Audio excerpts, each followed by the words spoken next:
자, 제한된 시간에 빠르고 정확하게 푸는 것이 결국 수험에서의 가장 중요한 덕목이라는 걸 꼭 한번 다시 기억을 하시도록 하시고요.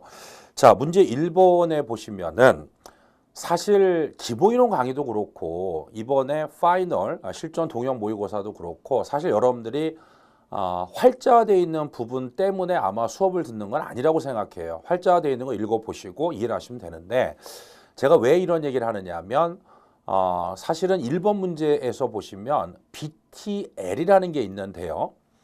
여러분들 아마 4대 재정개혁이라는 거 많이 들어보셨을 거예요. 소위 참여정부, 노무현 정부에서 국가재정운영계획의 수립, 총액배분 자율편성, 성과관리, 그리고 디지털 예산회계 시스템이라고 해서 이른바 이제 4대 재정개혁, 다시 얘기해서 단년도 예산의 문제점을 극복하기 위해서 국가재정운영계획은 5년 이상의 장기적 계획을 수립하는 거고 과거처럼 중앙예산기관이 이래라 저래라 하는 것이 아니라 총액으로 배분을 해서 잘 편성한 다음에 성과 제고를 위해서 결과적으로 성과 계획서 그리고 집행하고 성과 보고서 이런 식으로 가고 이게 가능해졌던 거는 뭐냐면 우리 앞서 있는 디지털 기술을 이용해서 말 그대로 디지털 예산회계 시스템, 예산과 회계를 아날로그에서 디지털로 바꿨다 이렇게 보실 수가 있어요. 그런데 4대 재정개혁과 더불어서 사실은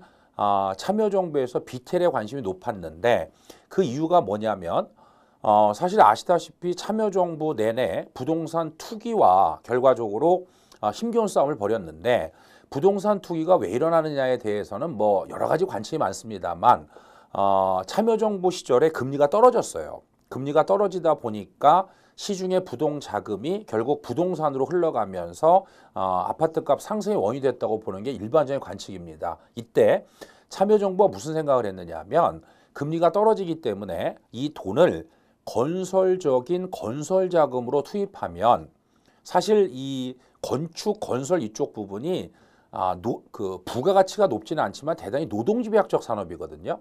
그래서 결과적으로 BTL이라고 해서 이게 나오면 글자 그대로 쫓아가시면 돼요.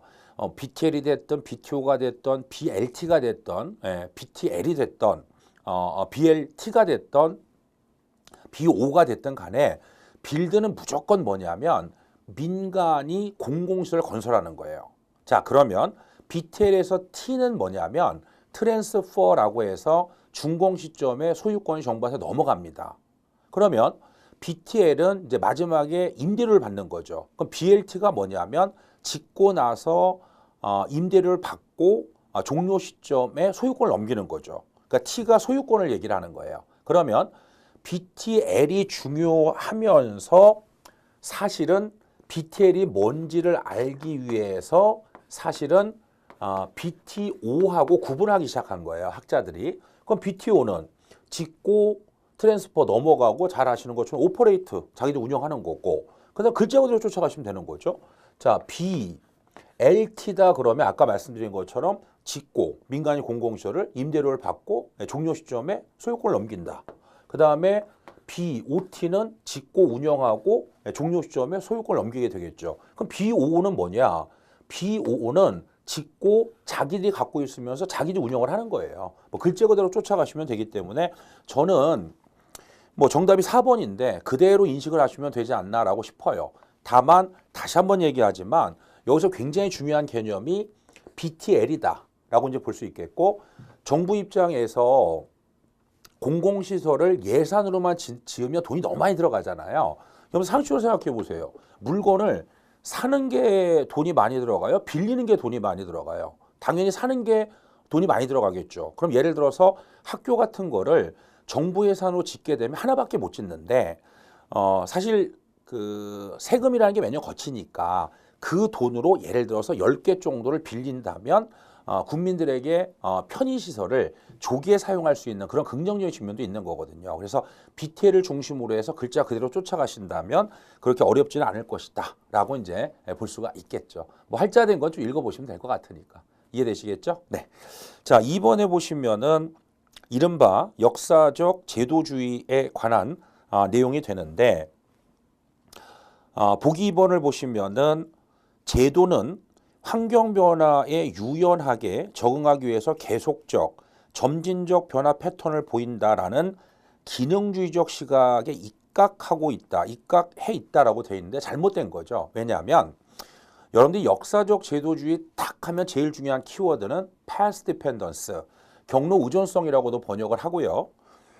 경우에 따라서는 경로 종속성이라고도 번역을 합니다. 그렇기 때문에 제도는 한번 만들어지면 쉽게 변하지 않는다는 겁니다. 오히려 합리적 선택 제도를 비판했다라고 보실 수 있다. 그렇게 보실 수가 있겠고요.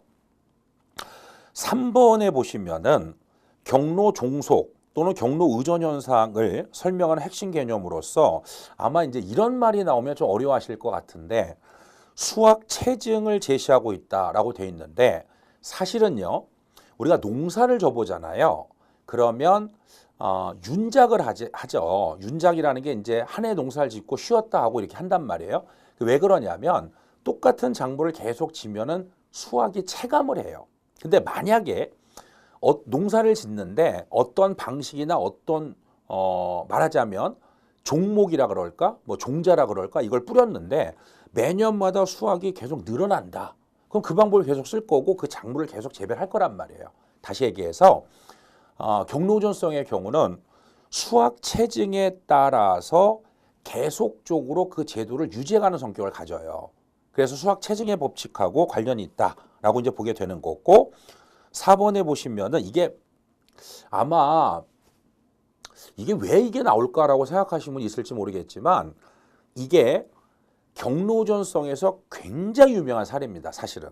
자, 1870년대 타자기 붐이 일어나서 여러 가지 다양한 타자기가 나왔는데 그중에 영문 자판, 여러분들이 이제 컴퓨터 자판을 보시면은 영타를 기준으로 해서 왼쪽 위쪽에 그 알파벳을 보면 이걸 쿼티라고 보통 얘기하는데 타이프라이터, 그러니까 타자기 때는 이렇게 먹지가 있고요. 타자기는 이걸 눌러서 그걸 이제 먹지를 쳐서 입력하는 방식이에요. 근데 이제 빠르게 치다 보면은 엉키는 자판들이 있어요. 그걸 왼쪽 위에 힘이 약한 쪽에 몰아서 엉키는 걸 방지하기 위해서 만든 거죠. 이걸 쿼티 자판이라고 하는데 지금은 타자기가 거의 없죠. 컴퓨터를 많이 쓰는데 그 사이에 이제 몰라도 돼요. 드보락이라는 자판이 나왔어요. 근데 드보락이 훨씬 더 인체공학적이고 같은 시간에 더 많은 입력을 할 수 있음에도 불구하고 비효율적인 쿼티 자판을 그대로 쓰고 있는 거예요. 사실은. 그래서 여러분들이 역사적 신제도주의에서 이런 얘기가 나오죠.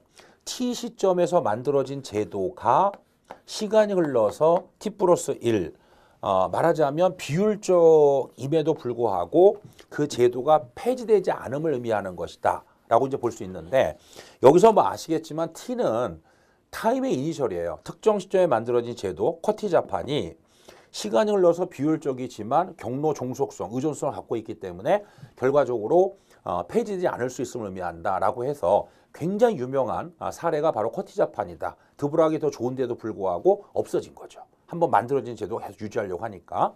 그래서 우리 복습을 좀 잠깐 해보면 T 시점에서 만들어진 제도는 어떤 변수일까요?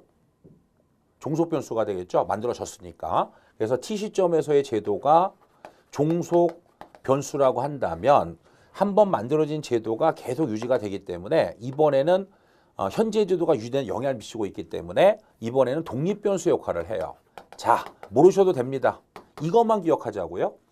역사적 제도주의에서는 제도가 종속 변수일 수도 있고 현재 제도가 유지되는 영향을 미치니까 독립변수일 수도 있다. 그것만 기억하시면 돼요. 네, 모르셔도 상관없고요. 네, 그거는 기억을 해주실 필요가 있다. 그렇게 보시면 될 것 같고 3번에 보면은 정보 실패 이후에 소위 신공공 관리, 뉴 거버넌스 이런 흐름이 나오기 시작하는데 둘은 사실은 대동소이해요. 네, 대동소이. 출발이 정보 실패다부터 시작해 여러 가지 측면인데 제가 앞에서도 말씀을 드렸지만 수험 공부의 꿀팁, 출제자는 절대로 대동에는 관심이 없어요. 사실은. 네, 둘의 미묘한 차이점 이런 것에 관심이 많다라고 볼 수가 있다. 그렇게 보시면 되겠죠. 그래서 소위가 뭐냐 그랬을 때 차이점을 쭉 설명하고 있는데 뭐 여러분들 표가 연상이 되시죠? 예, 조직 내냐 조직 간이냐부터 시작을 해서 쭉 연상이 되실 텐데 2번에 보시면은 둘 다 정부의 방향잡기 역할을 중시하는데 노조계에서 방향잡기 공통점이죠. 예, 다시 한번 체크해 보겠습니다. 신공공관리하고 뉴거버넌스 공통점은 노조기보다 방향잡기, 투입보다 산출에 대한 통제 강조. 세 번째가 공사 구분에 대해서, 즉 행정과 경영의 구분에 대해서 회의적이다. 세 가지 기억해 두시도록 하시고요. 자, 그런데 제가 이런 얘기를 한 적이 한 번 있었어요. A보다 B, 바꾸면 B보다 A, A가 B보다, 그럼 B가 A보다 틀리게 했을 때, 그 다음에 A가 갑이고 B가 을인데 이거를 틀리게 하려면 당연히 A가 을이고 B가 갑이에요. 이렇게 순서 바꿔치기 하는 게 이제 가장 보편적인 객관식에서의 출제 패턴이라고 보시면 될 것 같아요. 그러니까 제가 옳게 고쳐볼게요. 신공공관리는 결과적으로 정부를 방향잡기의 중심부에 두고 있어요. 그러니까 방향잡기의 중심이 정부고 뉴거버넌스 같은 경우에는 권위, 직권, 주도와 같은 불평등한 힘의 관계가 아니라 평등한 관계에서 함께 코라는 접두어죠. 하기를 추구한다라고 볼 수가 있겠죠. 그러니까 순서가 바뀌었다라고 생각하시면 되고요. 물론 뉴거버넌스의 경우도 방향잡기의 주체가 정부냐 시장이냐 한다면 정부는 맞아요. 맞는데 뉴거버넌스는 더 나아가서 네트워크니까 정부가 방향을 잡을 때 민간과 더불어서 네트워크 현상 그런 점을 이해하시면 되겠죠. 네, 그렇게 정리를 해보시면 될 것 같습니다. 자, 4번에 보면 뭐 규제 문제는 굉장히 중요합니다. 사실은 여러 가지 측면에서 중요한데 요거는 아직 안 나왔는데 아마 여러분들이 조금 주의해서 보실 필요가 있다라고 보실 수 있는데요.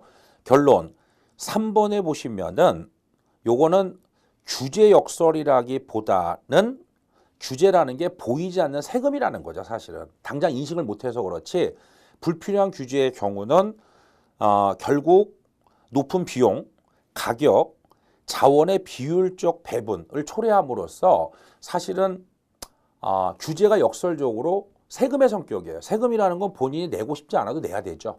그러니까 불필요한 규제가 자꾸 만들어지면 쓸데없는 비용이 자꾸 발생한다. 그런 의미로 이해를 하시면 될 것 같고 규제 역설은 뭐냐면 이 기출에서 보기로 한번 나온 적이 있었거든요.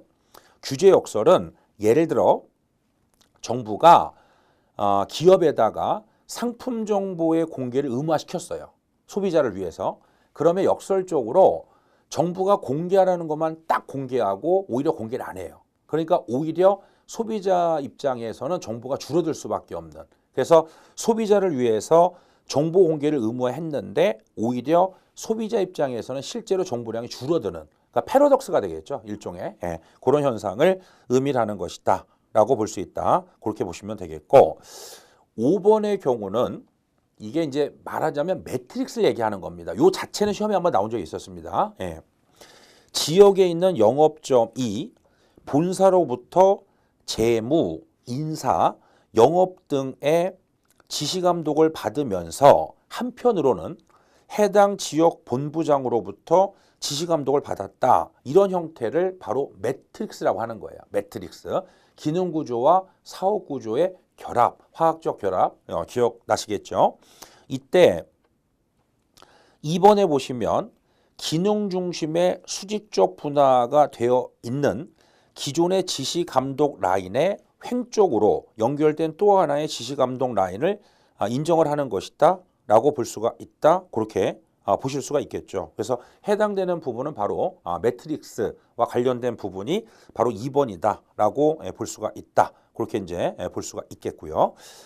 6번에 보시면은 최근 신공공관리론의 행정개혁 하에서 발생하는 윤리 문제에 대한 대응으로 이른바 윤리 기반 과 윤리적 정부가 주장되고 있다. 적절하지 못한 것은 하는 문제가 되겠는데요. 뭐 일단은 4번 한번 보도록 하겠습니다. 일단은 4번에서 윤리 기반에 확보된 윤리적 정부란 공무원이 부적절한 행동을 발견하며 도덕적 분위기를 증진시키기 위한 부분은 맞는데 행정 내부의 규칙과 통제 강화를 주장한 건 아니고 요거는 신공공관리에 바탕을 둔 윤리정부보다는 우리가 이제 뭐 행정 내부의 규칙과 통제를 강화하는 건 전통적 관료제 정부가 되겠죠. 전통적 관료제 정부에서 관료제는 우리가 보통 얘기하는 막스 베버의 근대 관료제를 얘기하는 거예요. 그러면 이제 옳게 고쳐보겠습니다. 윤리 기반이 확보된 윤리적 정부란 공무원의 부적절한 행동을 억제, 발견하며 도덕적 분위기를 증진시키기 위해서 결국 부패 유인 그리고 기회를 줄이고 탐지의 가능성을 높이는 것이 바로 중요하고 그렇기 때문에 투명성이 중요한 거예요. 우리 지난번에 공부한 것처럼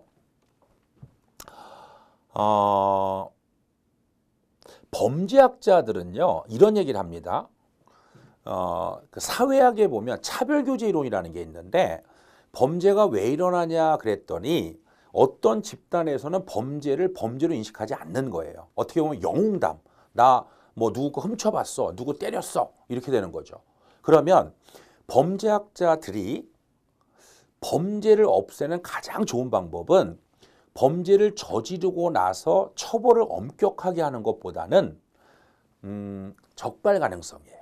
즉 범죄자가 범죄 행위를 했을 때 가장 염두에 두는 게 뭐냐면 내가 범죄를 저지르고 적발될 가능성이 있느냐 없느냐 그게 굉장히 중요하거든요. 그래서 해설해 보시면 아시겠지만 부패 유인, 기회를 줄인다. 이게 무슨 말이냐면 전형적인 게 뭐냐면 우리가 앞에서 공부한 거 김영란법, 부정청탁 및 금품 수수 등 금지에 관한 법률 이런 것들을 통해서 부패 유인과 기회를 줄여요.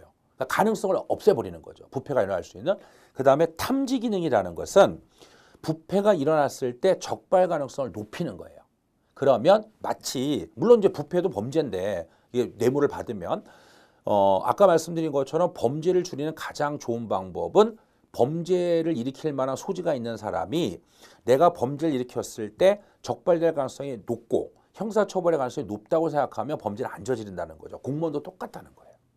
그래서 아예 부패 유인의 싹을 잘라버려요. 예, 청탁을 못하게 하고 또 서로 하지 말란다고 해서 안 하진 않잖아요. 하게 됐을 때 그만큼 적발 가능성을 높여놨을 때 결과적으로 부패가 덜 일어난다고 보는 거죠. 그래서 윤리 기반의 정부 또 윤리적 정부의 경우는 그런 측면에서 중요한 의미를 갖고 있다라고 볼 수 있겠고 앞서 말씀드린 것처럼 그래서 투명성 마치 유리 온실처럼 그 안에서 투명하게 업무를 하는 그런 측면들. 그래서 지난번에 본 것처럼 과정의 투명성, 결과의 투명성, 조직의 투명성 이런 식으로 투명성을 높이는 게 되게 중요하기 때문에 저는 지난번에 얘기했지만 투명성이 아직까지 행정학의 시험에 안 나왔다는 것은 조금 이상한 부분이에요. 사실은 저는 나올 수밖에 없다. 사실은 그런 의미로 이해를 하시면 될 것 같다. 그렇게 보시면 될 것 같고요. 7번에 보시면 좀 익숙한 주제가 나왔네요. 그래서 역관주의에 대한 부분인데 사실 역관주의에서 제가 항상 강조하는 건 뭐냐면 여러분들 그 공부하실 때 기본서에 장단점이 막 10가지 나오잖아요. 그거 다 안 나와요. 핵심은 항상 두세 개인데요. 역관주의의 가장 중요한 포인트는 뭐냐면 일단은 민주성, 즉 대외적 민주성, 대응성이 되겠죠. 그 다음에 관직의 특권화를 배제한다. 이게 중요하고 그 다음에 중요한 게 뭐냐면 2번인데 관리자의 리더십 확립에 기여를 해요. 그 이유가 뭐냐면 역관주의는 잘 아시는 것처럼 당파성에 따라 충원하거든요. 그렇기 때문에 결과적으로 역관주의에서는 관리자 입장에서 볼 때 부하 직원들에 대한 말하자면 리더십, 장악력 이런 부분이 상당히 좋다. 근데 반대로 우리가 항상 상대적으로 보셔야 되는데 실적주의는 내 실력에 따라 들어간 거거든요. 그러니까 결과적으로 실적주의에서는 관리자가 통제를 잘 못해요. 그리고 실적주의에서는 신분분양을 잘 해주거든요. 그러니까 특별히 잘못한 게 없다면 그 사람을 조직에서 내몰기가 어렵거든요. 그렇기 때문에 관리자 입장에서 리더십 확립에 좋은 거는 바로 역관주의다라고 생각하시면 된다. 그렇게 이해를 하시면 될 것 같습니다. 자, 8번에 보시면은 조직 목표의 효과적 달성을 위해서 분화된 조직의 활동을 조종하는 것이 필요한데 조종 방안으로 보기 어려운 거. 그러니까 이게 무슨 패턴이냐면 사회과학에서 흔히 보이는 패턴 중에 하나가 뭐냐면 원인이 있으면 결과가 있겠죠. 그럼 생각해 보세요. 원인이 아닌 것 하면 뭐가 되겠어요? 결과가 될 거고 결과가 아닌 것 하면 원인이 되겠죠. 그러면 왜 조종이 필요할 것인가? 행정학을 조금이라도 공부하신 분이라면 조직의 원리에서 지나친 전문화는 할거지를 유발하거든요. 그래서 조종의 원리가 중요한 거고 이거는 혹시 모르니까 기억하세요. 문이라는 학자가 있는데 조종의 원리야말로 우리가 보통 조직의 원리에 있어서 5가지가 있는데 조종, 전문화, 계층제, 통솔범위, 명령통일. 조종의 원리야말로 조직의 원리에서 최고 제일의 원리다라고 주장을 했어요. 문이라고 하는 분이. 저는 이거는 만약에 나온다면 긍정형이든 부정형이든 아마 답으로 나오진 않을 거고 보기로 문의는 조종의 원리를 최고 제일의 원리라고 주장하였다. 그 보기로 나와요. 나온다면. 예. 그러면 여러분들이 이게 한번 보거나 들은 적이 있으면 보기가 나왔을 때 거부감이 없이 쭉쭉쭉 빨리 읽어갈 수 있는데 들은 적이 없어요. 본 적이 없어요. 그럼 그걸 하나하나 생각을 한단 말이에요. 그럼 늦어요. 무슨 말인지 알겠죠? 자, 그래서 문이라고 하는 학자는 조종의 원리야말로 최고질의 원리다라고 주장을 했다. 예, 그렇게 보시면 되겠죠? 그러면 결국은 2번 전문화는 조종의 방안이라기보다는 결국은 조종이 필요한 원인에 해당하겠죠. 전문화, 할거주의, 그래서 조종이 필요하다라고 이제 볼 수 있다. 그렇게 보시면 될 것 같습니다. 뭐 난이도로 본다면요, 그렇게 어려운 문제라고 보기는 좀 어렵다. 그렇게 보실 수가 있을 것 같고요. 자, 그 다음에 9번에 보시면은 지역사회 권력구조에 관한 논의들 여러 가지가 있을 수 있습니다. 다원주의, 신다원주의, 엘리트론이라든지 여러 가지 이론들이 존재할 수 있는데 이때 엘리트론을 물어봤어요. 그죠? 근데 사실 이 부분은 굳이 지역사회 권력구조를 논하지 않더라도 성장기구론이나 이런 거는 없겠지만 정책론에 보시면은 엘리트론과 다원주의론이 있죠. 그걸 덮어서 공부를 하시면 될 것 같습니다. 그래서 엘리트론의 경우는 일단은 크게 문제 없을 거고요. 나에 보면 주의하세요. 엘리트 계층 내에서 분열과 다툼이 있을 수 있어요. 엘리트 사이에서도. 예. 그러나 이러한 분업과 다툼은 엘리트 계층 전체 이익을 해치지 않는 범위에서 마무리되는 것이지 그것까지 해하면서 엘리트끼리 경쟁하거나 갈등하지는 않는다. 그 엘리트 사이에서도 충분히 분열과 다툼이 있을 수 있다. 그렇게 보실 수가 있겠고 그 다음에 이제 다가 뭐냐면 신엘리트론으로서의 무의사 결정을 얘기하는 겁니다. 아마 다 아실 거고요. 자, 그렇다면 나의 경우는 뭐냐?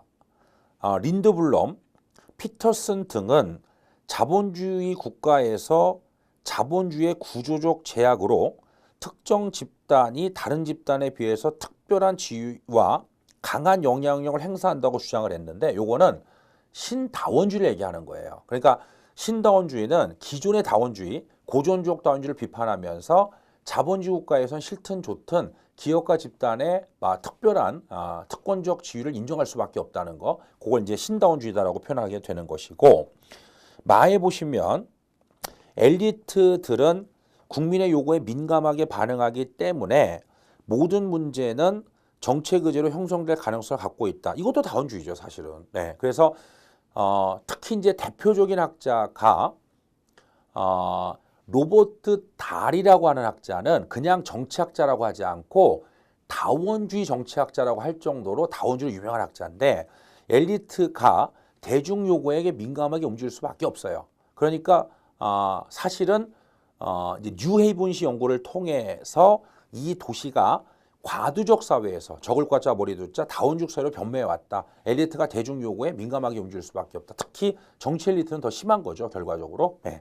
그래서 이제 엘리트론과 거리가 멀고 바에 보시면은 결론 이거는 헌터는 보통 명성적 접근 방법이라고 하게 되는데 권력구조 연구에서 군대 장성, 거대 기업의 간부, 정치가 등 세 영역에서 최고 정상에 있는 인사들로 구성된 권력 엘리트들이 모든 것을 결정한다. 요거는 밀지의 지위접근법이에요. 반면 헌터의 이걸 명성적 접근법이라고 하는데 애틀란타시에 영향력 있는 사람 40명을 뽑아서 이들이 연기자욱한 방에서 결정한 것이 받아들여진다 이렇게 보는 거죠. 차이가 뭐냐면 밀지의 지위접근법의 경우는 전국을 대상으로 했고 지금 보시는 것처럼 헌터의 명성적 접근법의 경우는 아틀란타시라는 하나의 시를 대상으로 연구했다. 일정 지역. 그 정도 차이가 있는데 어쨌든 밀지의 지위접근법도 그렇고 헌터의 명성적 접근법도 그렇고 요거는 궁극적으로는 엘리트로 속하게 되는 거죠. 결과적으로. 예. 그래서 그렇게 정리를 해주시면 된다라고 이제 볼 수가 있겠죠.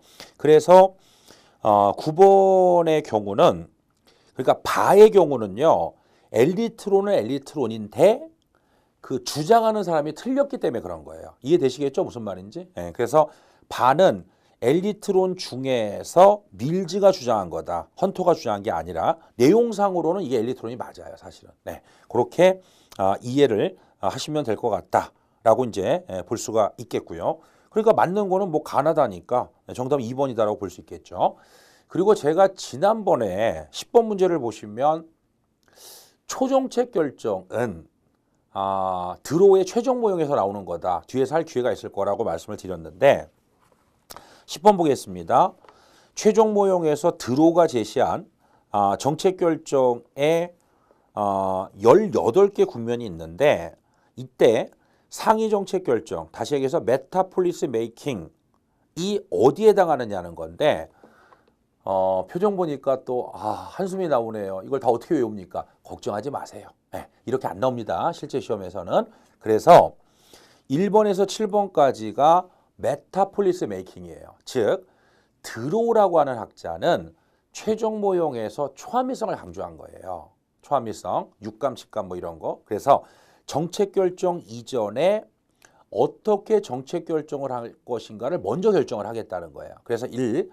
가치 처리부터 현실 처리, 문제 처리, 자원에 대한 조사 처리, 개발, 정책 결정 체제에 대한 설계, 평가, 재설계, 문제 가치 및 자원의 배분, 정책 결정의 전략에 대한 결정. 자, 그러면 그래도 표정이 어두우실 텐데 8번부터 14번이 우리가 흔히 말하는 정책 결정이에요.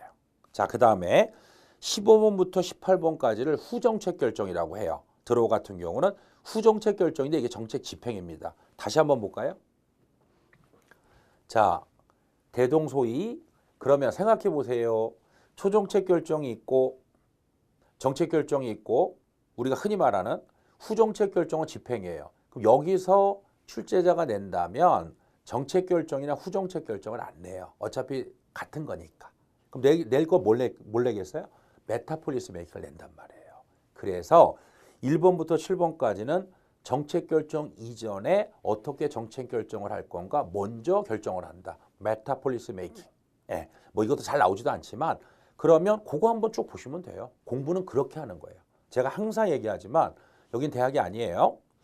백화점 문화센터는 더더욱 아니란 말이에요. 학문이나 취미를 위해서 모이는 게 아니라 뚜렷한 목표를 갖고 수험 공부는 공부하는 요령이 되게 중요한 거예요. 마지막에 특히 정리를 잘 하시는 게 되게 중요합니다. 네, 그래서 1번부터 7번까지 한번 쑥 보시는 게 되게 중요하고요. 11번에 보시면은 우선은요. 사실 아시겠지만 뭐 의제 설정에서 대체적인 내용을 아세요, 여러분들이. 네. 자, 아이스턴이라는 학자가 있어요. 아이스턴은 정부의 의제 채택 전에, 채택 전을 뭐라고 표현했느냐 하면 정부의 의제로 채택되기 전에를 잘 아시는 거 공중의제라고 표현했어요. 공중의제. 그 다음에 정부의 의제 채택이 이루어졌다. 이러면 얘를 뭐라고 하느냐 하면 공식의제다 이렇게 얘기를 합니다. 반면 콥과 엘더라고 아실 거예요. 그렇죠? 네. 콥과 엘더라는 학자가 있는데 체제 의제 그 다음에 채택 후의 경우를 뭐라고 표현하느냐 하면 제도 의제다라고 표현해요. 제도 의제.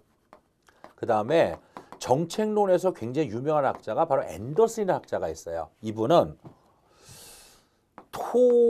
토의라고도 하고 경우에 따라서는 토론이라고도 해요. 예, 말 그대로 토론하고 있다. 토론 의제. 토의한다 또는 토론한다. 그 다음에 채택되고 나서를 뭐라고 표현하느냐면 행동의제라고 표현해요. 자, 이쯤에서 여기서 주의해서 보셔야 될 거는 학자가 채택 전후를 어떻게 구분했느냐 그것도 중요할 수 있어요. 하지만 더 중요한 게 뭐냐면 이런 거예요. 아, 공중의제, 체제의제, 토의제가 같은 말이고 공식의제, 제도의제, 행동의제가 같은 말이다. 이걸 기억하는 게 되게 중요한데요. 일단 첫 번째는요. 학자라는 사람들은 똑같은 내용이지만 자기식의 언어를 좋아해요. 그래야지 유니크, 독창성 있는 거고 두 번째, 아마 영어 공부하시니까 잘 아실 텐데 그 영어권 국가의 작가들은요. 독특한 사전이 하나가 있어요. 그게 뭐냐면 동의어 사전이라는 거예요. 그래서 영어권 국가의 경우는 앞에 패러그래프에서 쓴 단어를 다음 패러그래프에 똑같이 쓰는 건 수준이 낮은 글쓰기고 뉘앙스가 약간 다른 단어를 같은 단어로 같은 뜻이지만 다른 단어를 계속해서 바꿔서 써요. 무슨 말인지 아시겠죠? 그러니까 학자들 입장에서 볼 때는 이게 동의어라는 게 굉장히 중요한 거예요. 출제자들이 의식하든 의식하지 않든 미국식 공부에 익숙해지기 때문에 이걸 중요한 겁니다. 자, 그럼 한번 볼까요?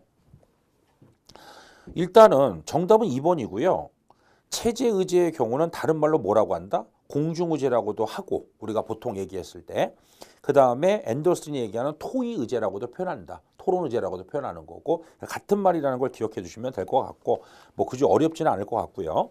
그 다음에 12번에 보시면은 자, 보기 3번 프로그램 예산이라는 게 뭐냐면 말 그대로 하나의 품목 어떤 물품을 중심으로 하는 게 아니라 어떤 사업을 중심으로 하는 것이다 라고 이제 볼 수 있는데 자 3번 프로그램 예산 제도에서는 프로그램 간의 상호 융통은 이게 전용이 아니라 이용이에요. 이용. 그런데 프로그램 안에서 단위 사업 간의 융통을 전용이라고 하는 것이다 라고 볼 수가 있다. 그렇게 보실 수가 있는데 이게 무슨 소리냐면 자 보건복지부가 있어요. 그러면 보건복지부가 이제 거동이 불편하신 어르신들에게 실제로 하는 사업입니다. 예. 목욕 서비스를 한다고 쳐봐요. 제가 집에서 거동이 불편하신 어르신들을 위해서 목욕 서비스, 이렇게 승합차 같은 걸 이렇게 바꿔서 출동을 해요.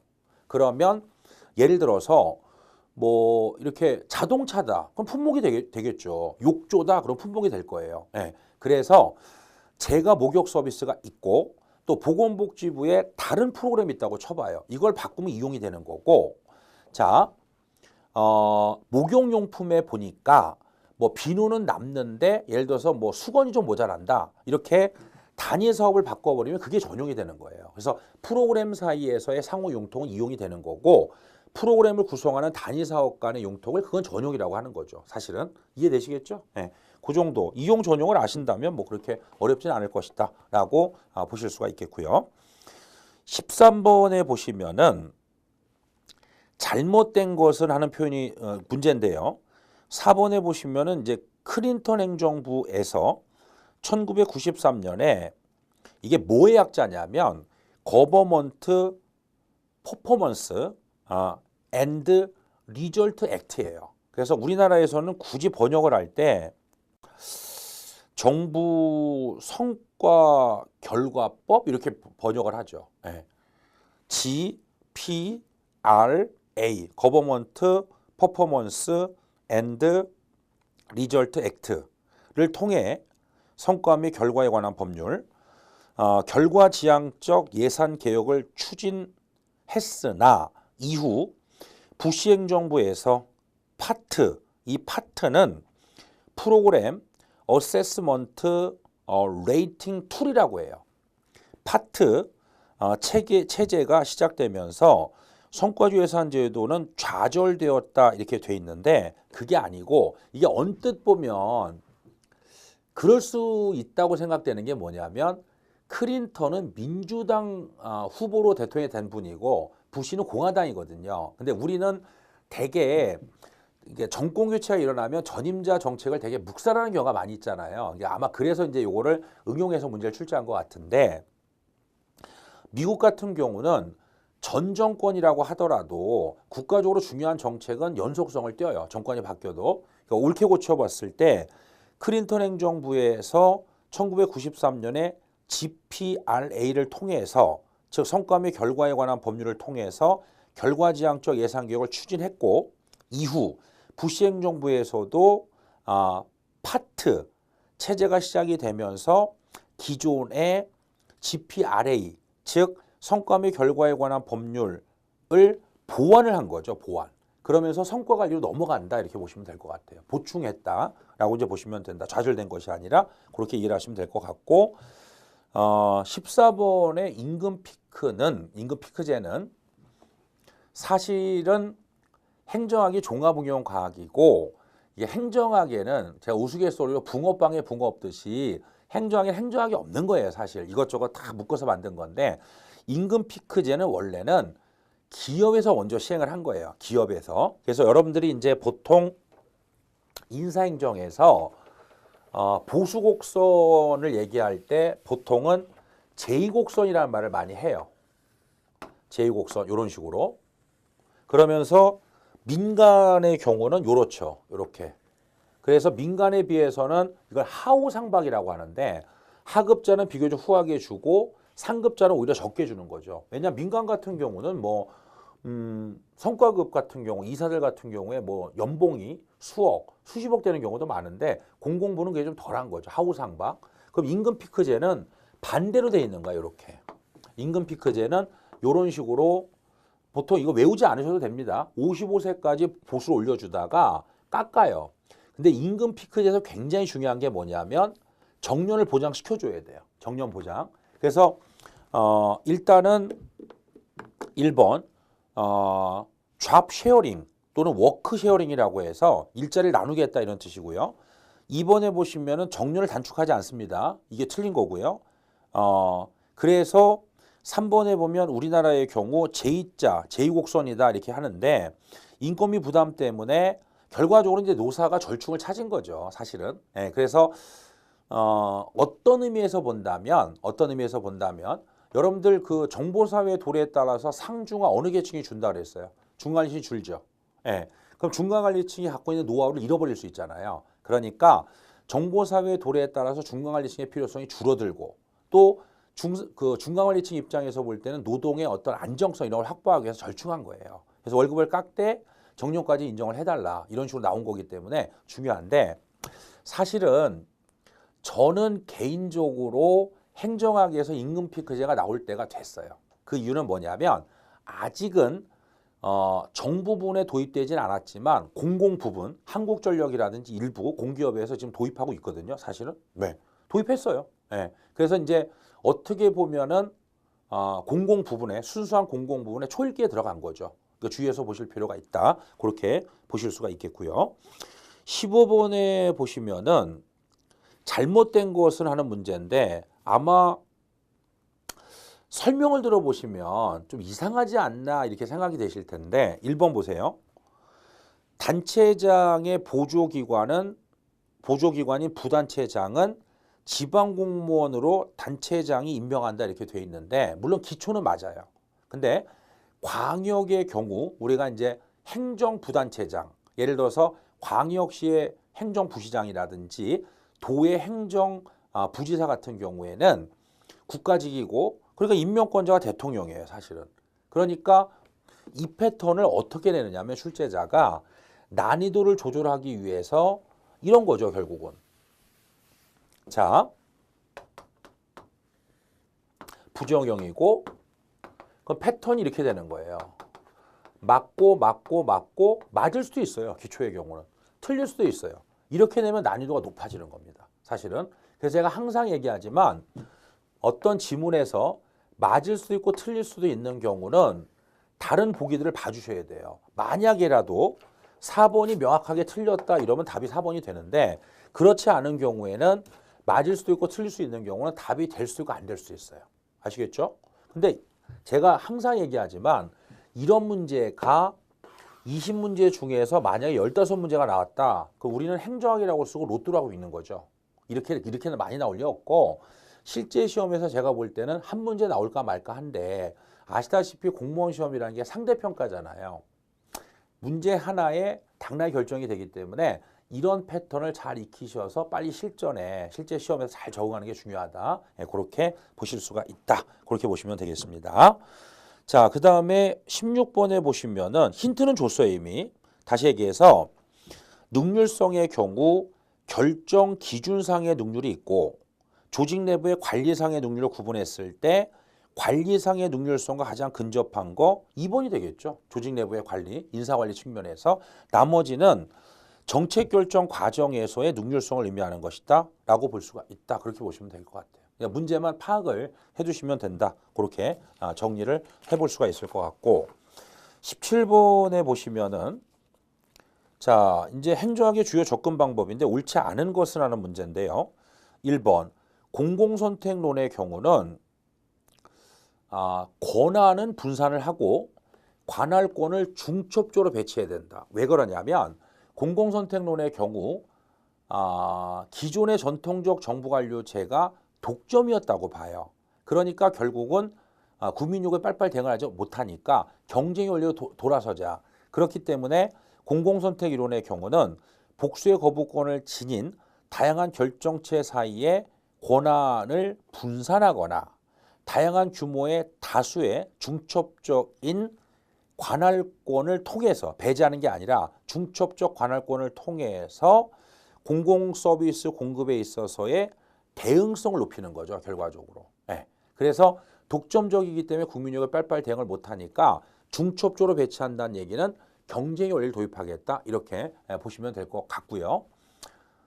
사실 논란의 여지가 조금 있을 수 있긴 하는데 여러분들 공수처라고 들어보셨나요?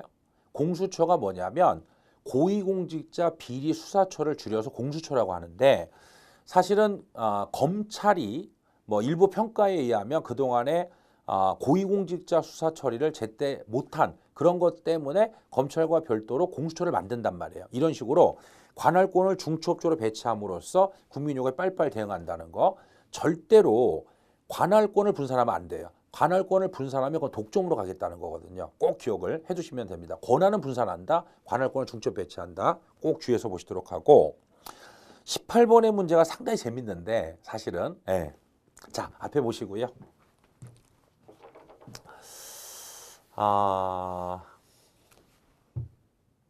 일단은요. 요즘에는 정권 교체가 이루어졌던 정권의 연장이 이루어졌던 새로운 정부가 들어서면 정부 조직 개편을 합니다. 자, 예를 한번 들어볼게요. 아시다시피 이제 보건, 복지, 가족부가 있었고 여성부가 있었단 말이에요. 그런데 정부 조직 개편에 따라서 보건복지부가 보건복지가족부가 보건복지부로 그다음 여성부가 여성가족부로 바뀌어요. 자, 이런 식으로 잘 이해를 하셔야 됩니다.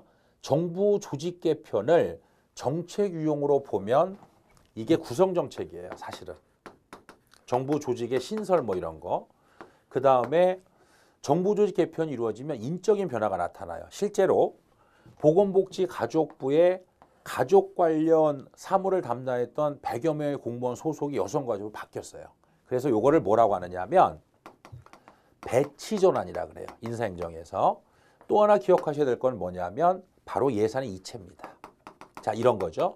예산의 이체라고 하는 것은 정부 조직 등의 법령의 개정에 따라서 소관사무가 바뀐단 말이에요. 예를 들어 가족 사무와 관련된 예산을 여성가족부로 옮겨줘야 되겠죠.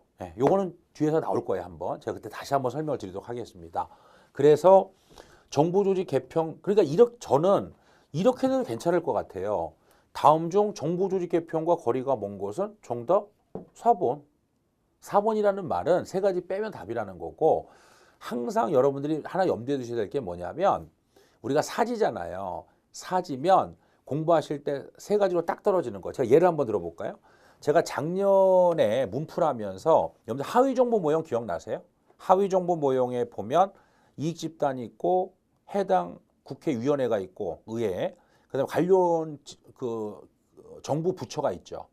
그랬을 때 아닌 것을 했을 때 세 가지 빼면 답이겠죠. 농담으로 제가 4번이라 하는데 실제로 이번에 나왔잖아요. 예, 그러니까 세 가지로 딱 떨어지는 거 주의해서 보실 필요가 있다. 예, 그렇게 이해를 하시면 될 것 같습니다. 그래서 정부 조직 개편과 가장 관련 있는 정치 유형 구성 정책이고 정부 조직 개편이 이루어지면 배치 현안이 이루어져야 되고 예산 이체가 이루어져야 된다. 아울러 같이 기억을 해두시는 것도 좋을 것 같다라고 보시면 될 것 같고요. 예. 하나만 더 할까요? 예. 근데 구성 정책에 보면 아마 웬만한 책들 다 이렇게 설명이 되어 있을 거예요. 구성 정책은 대외적 가치 배분에는 큰 영향이 없지만 대내적으로 게임의 법칙이 일어난다. 혹시 그런 얘기 들어보셨어요? 예. 구성 정책의 경우는 대외적인 가치 배분에 영향이 없지만 대내적으로 게임의 법칙이 일어난다. 이게 무슨 소리냐면 여러분 생각해 보세요. 가족 사무는요. 예를 들어 꼭 보건복지부가 해야 된다. 또는 가족 사무는 꼭 여성부가 해야 된다. 이런 사람은 드물어요. 어차피 가족 사무를 보건복지부에서 하든 여성부에서 하든 간에 별 관심은 없어요. 사람들, 국민들 입장에서는. 대외적 가치변 영향이 없어요. 어디서 하든 간에. 근데 이런 생각을 해봐요. 여러분들이 보건복지 가족부 소속인데 정치권에서 정부주법 개정을 통해서 가족사를 여성부 넘겨주려고 그래요. 여러분들이 보건복지 가족부 소속인데 기분 좋아요, 나빠요? 안 좋죠? 네. 반면 여성부 소속이라고 하면 기분 좋겠죠. 실제로 그래서 이게 시험에 잘 안 나와서 제가 그냥 설명만 드릴게요. 가족 사무를 여성가족부로 넘겨주는 대신에 영유아 보육 있잖아요. 이 영유아 보육이 뭐냐면 쉽게 얘기해서 어린이집이에요. 그래서 개정되기 전에 어린이집 관할을 여성부에 했었다고요. 영유아 보육은 영유아 보육 예, 여성부에서. 근데 가족 사무가 넘어가면서 영유아 보육이 보건복지로 이렇게 넘어와요. 그러니까 무슨 말이냐면 보건복지부 입장에서는 우리만 가족 사무를 일방적으로 뺏길 수 없으니까 가족 사무 줄 테니까 영유아를 달라 이렇게 된 거죠. 그래서 실제로 바뀌었어요. 이게 요 이후에 예, 이런 식으로 대내적으로는 게임의 법칙이 일어나요. 안 뺏기려는 부처하고 뺏으려는 부처 사이에 게임의 법칙이 일어난다. 그렇게 표현하는 겁니다. 하나 더 구성정책의 경우는요. 정당이 그 중요한 역할을 해요. 정부조직법 개정 이런 부분이 있기 때문에. 아울러 그것까지 기억을 해주실 필요가 있습니다. 최근에 워낙 정부조직 개편이 빠르게 이루어지고 있기 때문에 그것까지 기억을 기왕이면 해주시는 게 좋을 것 같고요. 19번의 하향식 접근이죠. 하향식 접근은 1번 요거는 사실은 후방향적 접근, 백워드 매핑이 아니라 전방향이겠죠. 포워드 매핑. 예, 그래서 이거는 뭐 크게 아마 어렵지 않다라고 느껴질 것 같고 20번에 보시면은 지방자치단체 기능으로 적합하지 않은 것은 하는 문제가 있는데 사실 우리나라의 지방자치법에 보면은 11조에 어떤 규정이 있느냐 하면 국가사무니까 하지 말아라 이런 부분이 있어요. 그래서 이제 첫 번째가 뭐냐면 우리 지난번에 이제 그 사법권이 없다고 얘기했었는데 국가의 존립에 관한 사무, 국방, 외교, 그다음에 사법이 있죠. 사법. 예, 요 사법. 우리가 이제 입법, 행정, 사법부 할 때 요 사법. 그래서 국가의 존립에 관한 사무, 그다음에 2에서 6의 경우가 뭐냐면 전국적 통일을 요하는 사무예요. 그다음 마지막으로 지자체가 감당하기 어려운 사무 이렇게 있고 그다음에 요게 이제 국가사무고요. 그다음에 지방자치법 10조 1항 1호에 보면은 시도사무에 관한 규정이 있어요. 그래서 뭐 시도 단위로 통일성을 요한다든지 뭐 기초가 하기 어려운 거 이런 식으로 규정이 돼 있고 그러면 이제 나머지는 어디서 하면 되겠어요? 예, 시군구 하면 되겠죠. 이런 식으로.